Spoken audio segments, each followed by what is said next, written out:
My name is Russ Merrick, and not only are you watching the Paddle and Hook channel, but Season 2 of the Delaware-based fishing series we're calling The Small Wonder. Let's go!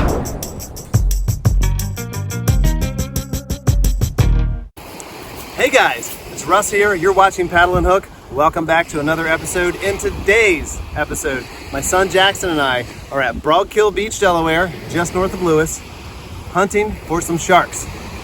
Let's go check out some of the gear, some of the rigging, and I'll show you what we're up to.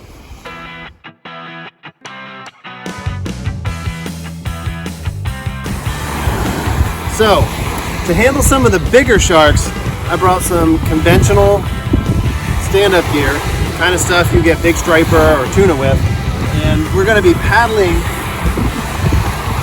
our baits out in a kayak because there's no way you can cast, a half a fish or a fish head all that far. Well, I rigged up ahead of time since luck favors the prepared, and I have a 6-foot section of 50-pound mono leading up to some wire leader. I crimped things together and it's connected with the barrel swivel. The reason we do this is because shark skin is really rough. It's covered with a material made of denticles, and they can really basically shave through your line if you have a shark on very long, and the wire can protect against that as well as bite throughs. The caveat to that is that sharks can detect the metal easily sometimes, and it will reduce the number of bites you get. So if I don't get any bites after a bit, I'll rig something up with just monofilament, which should do the trick. As the sun comes down behind us, the bite should heat up.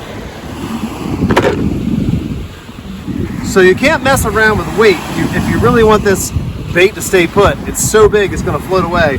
I'm going with some pretty massive lead here, if you can't tell. I will start with this and I'll go up from there if I need to.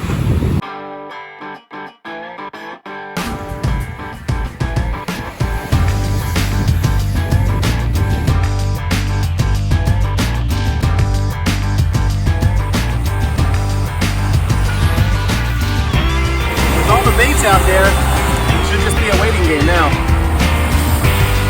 I'm also throwing out a little spot rig because I want to stay busy while waiting for a big shark to come along. These rigs have floats on them and they keep your cut bait. In my case, I'm just going to use a little piece of fish bites, but they keep your cut bait off the bottom and put it in range where spot and croaker, even little dogfish and bluefish will hit this rig. It's super consistent. It's one of the best rigs that I find when I go to the beach. Produces. Yeah. All right. We have the drag feeling. I just tightened up and set the hook. Looks like we're on to something. I don't think he knows he's hooked yet.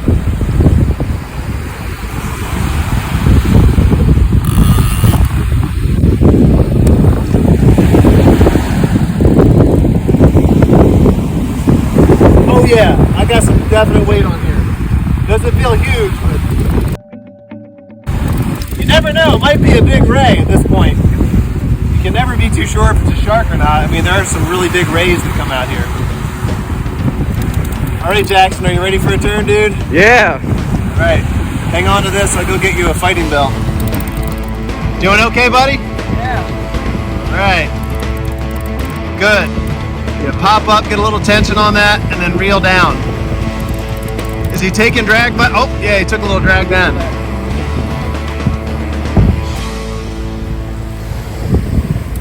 After a bit, Jackson and I switched positions, and I finished up the fight.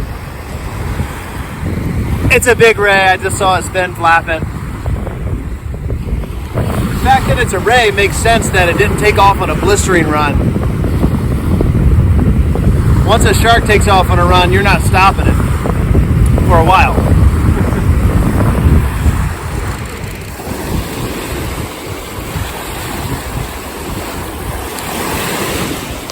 There he comes.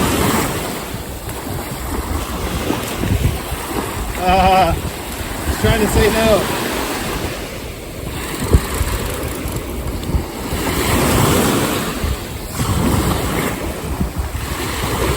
Here comes the big wave. I'm going to pull him in with it.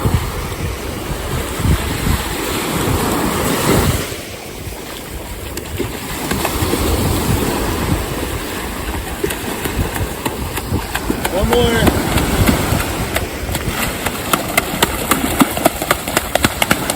Oh, it's a pretty good day, dude. Dude, that thing is massive. He's got a remora on his back. Alright, dude, so... Wow. Nice. He's just burying himself. Hello, dude. Check out this remora. They suck on to large predator fish and they kind of clean up the scraps around it.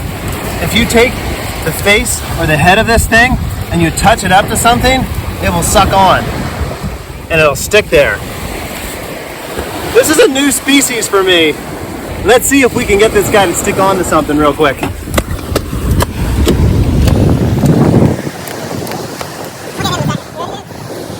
Okay, rolling? Yeah. This is really soft and kind of slimy. Let's see if we can get him to stick to something. Let's see if he'll stick to the drum. There he goes. Check that out. Woo! All right, let's let this fella go.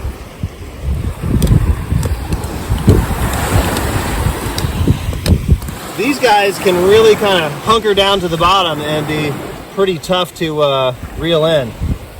God, he's so like muscular along his spine. You can really feel just the sheer muscle on this guy. Now, God, he's so massive. There we go. Right here, come on around, dude. Let's get a shot of that real quick. If you look right here, you can see the barb that they're known for. Right here.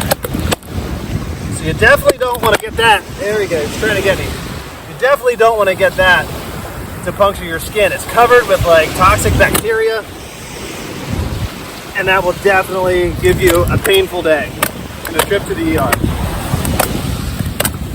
Let's get this guy unhooked and let him go.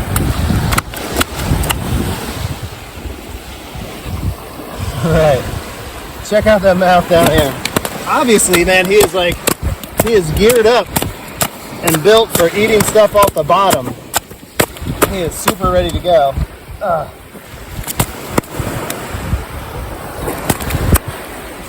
Let's try that again. I got it started. Check out those small eyes too. Isn't that crazy for such a big fish? Hang tight, buddy.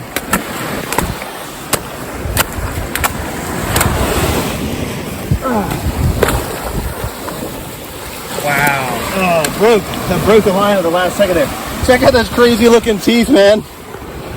Or whatever those are. Oh, those are actually soft. All right, let's get this hook out of it. There we go. We're getting it, buddy. Almost. Woo, almost. All right. Okay, this guy's been out of the water a minute or two. Let's get him flipped over and back in action. Wow, this is heavy. Woo. I'd say he's about 25 pounds. There's his remora buddy. Let's get these guys reunited.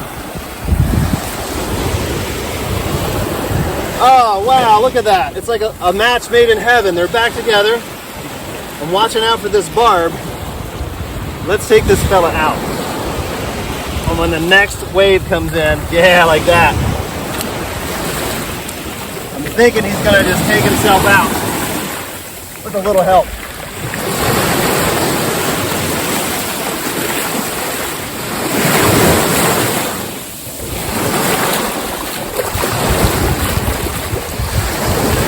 All right, let's get him aimed. All right, farewell, my friend. Let's go. There he goes. He's out deep enough.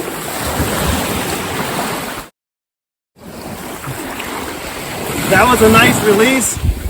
He was unharmed and healthy and reunited with his buddy, the remora. Let's get another bait out there and see if we can't get something else on the beach.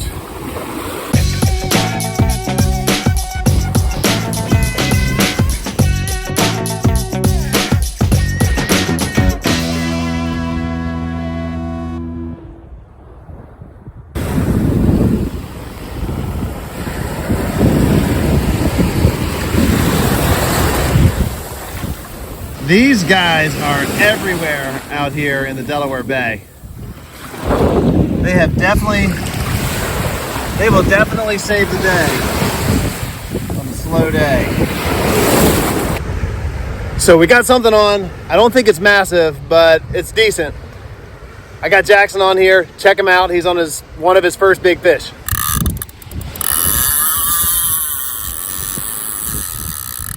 He's taking some drag, boy. Awesome. I'd say this might be a shark. I'll get your belt. That ain't no croaker, sir. The line is just spinning off. I can see it, dude. It was spinning off there for a second.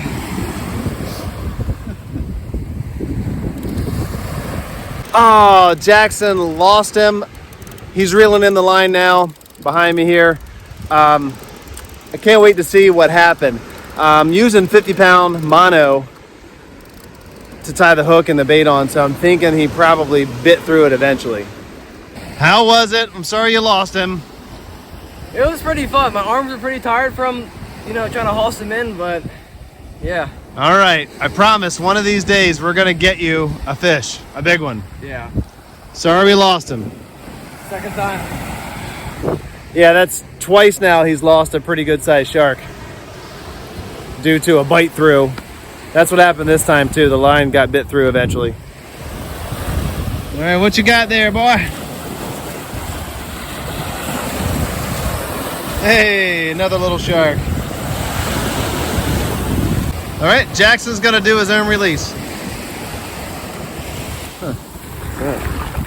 That is a little parasite that's attached himself to the dogfish. See it? I'm gonna be mean or nice and take it off.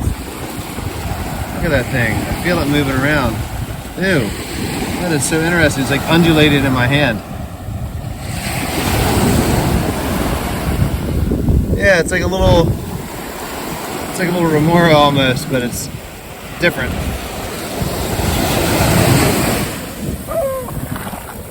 Yeah, all right, you gotta release him. Okay. You gotta release your own fish, right? Yeah. There you go. Dude, he hauled it. Yeah, he did haul it. We stayed through sunset, hauling in another dogfish and 3 croaker. But ultimately, we ended up packing it in and heading home. If you're still watching, hit that subscribe button and I will see you in the next one. Thanks for watching Paddle and Hook.